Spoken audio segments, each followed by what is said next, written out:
Donc bonjour à tous, une petite vidéo très rapide, en fait, moins de 5 minutes, pour vous expliquer comment est-ce qu'on peut utiliser YouTube pour nous aider à faire des sous-titrages beaucoup plus rapidement que par les méthodes conventionnelles. Donc la première chose à savoir, c'est, j'ai ici ma vidéo qui est ouverte, celle de YouTube, et ce que ça me prend tout simplement, c'est un fichier texte, donc un fichier .txt. N'utilisez pas de Word ou quoi que ce soit. Le format le plus simple sous PC, c'est des notepads. Donc juste un fichier .txt.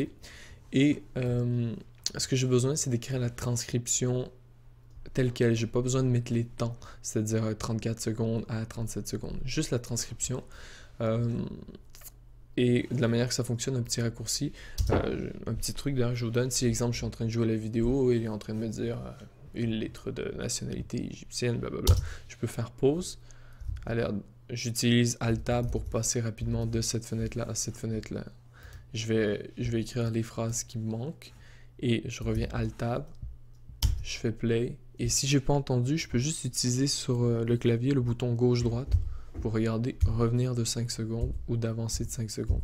Ça, c'est super pratique parce que ça m'évite d'avoir à utiliser ma souris à chaque fois, ce qui fait perdre plein de temps. Donc je peux super rapidement écouter ce qui est dit, faire Alt-Tab, venir corriger le texte ici, revenir, continuer à jouer, etc. Ça, c'est un truc, sérieusement, ça va vous faire sauver plein de temps parce que vous n'avez plus besoin d'utiliser la souris, parce que la souris fait perdre du temps. Donc, qu'est-ce que je fais? Ce que je fais, c'est, après coup, une fois que j'ai fait ça, je le sauvegarde et c'est fini. Maintenant, vous voyez ici, quand je vais dans mes gestionnaires de vidéos, je vois la vidéo que j'ai mis sur YouTube. J'ai juste cliqué dessus, ça m'emmène dans cette fenêtre-là qui me permet au fond de modifier les différents paramètres, le nom, etc. Voir les commentaires, bref, vous savez de quoi je parle. Ce que je clique ici, c'est la section sous-titres. Quand je clique dans cette section-là, by the way, si vous ne voyez pas cette section-là, assurez-vous que vous êtes connecté à votre compte et deuxièmement que vous allez chercher cette vidéo-là en passant par le gestionnaire de vidéos. Des fois, peut-être que c'est un bug qu'ils ont corrigé, mais des fois, l'option sous-titres disparaissait. Et par défaut, en ce moment, ce que vous voyez, c'est qu'il me propose déjà des sous-titres. Mais bon, nous, on a le meilleur d'avoir un accent assez particulier ici au Québec. Pour Google qui peine à comprendre. Et si on regarde les sous-titres, il y a des fois, mon sport préféré par exemple, c'est exact. Il y a certains mots qu'il va comprendre. Hors plastique, c'est le bon mot, mais biette, ça ne marche pas. Une tasse de canadienne, vous voyez, il y a de la difficulté. Parce qu'il essaie de comprendre, mais il a besoin d'un coup de pouce. Le coup de pouce, c'est quoi? Eh bien, c'est le petit fichier ici que je vous ai montré. Donc, je vais juste importer un fichier de sous-titres. Je vais aller le chercher ici. Je vais ouvrir. Et là, il me demande fichier de sous-titres avec les codes contemporaires. Non, c'est exactement ce qu'on n'est pas en train de faire. C'est la méthode qui, oui, est très précise, mais prend énormément de temps. Parce qu'en plus de devoir faire la transcription, il faut faire attention au temps. Et ça prend le double du temps normal d'une simple transcription. Donc, je fais fichier de transcription.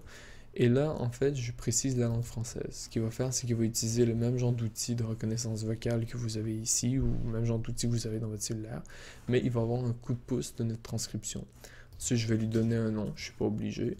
Mais je vais faire par exemple, je vais l'appeler Valentin, juste pour que vous voyez la différence. Importer. Et en ce moment, le traitement est en cours. Je vais juste mettre en pause et on va attendre que le résultat soit terminé. Donc voilà, ça a pris un bon 5 à 10 minutes, je sais pas exactement. Donc ce que vous voyez en ce moment, c'est que j'ai deux pistes actives. J'ai les sous-titres automatiques, bref, ceux qui fonctionnaient ma foi assez mal. Ceux-là, je peux les désactiver si je clique dessus. Si je clique sur français, je peux les désactiver. Vous voyez, quand je disais que les sous-titres étaient mauvais. Ah, d'ailleurs, j'ai oublié, mais une autre possibilité, c'est qu'on peut prendre les sous-titres automatiques et juste cliquer dessus et corriger les phrases.